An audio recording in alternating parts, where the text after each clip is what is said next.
Odinga nigi ratiro mar keto demonstrations mondo miyo agitate mondo mi ji oyud ngima makare. Ang'o momiyo awacho kama?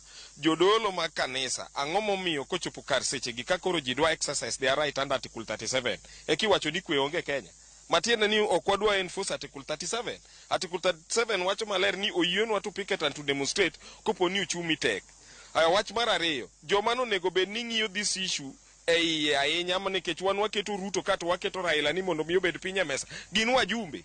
Mjumbe na ma en Opondo Kaluma mais ma area MP ma Homa Bay town pok aneno koting'o motero mswada ni en oyie mondo mi ong'ad msache 100,000 ni ngima pek ne jopiny.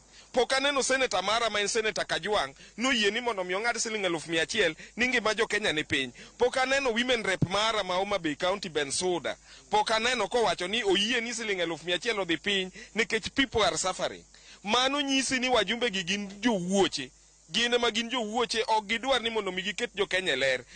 Kada bed mjumbe ma Homa Bay town anda yie na move a motion e parliament ni salary na kata ka en siling 100,000 ong'adi nikech mjumbe ma wuok oko ni odwa nyisi ni ngima tekni en ochamo mshahara moyiene ni onyalo ng'ado onyalo feed kata mana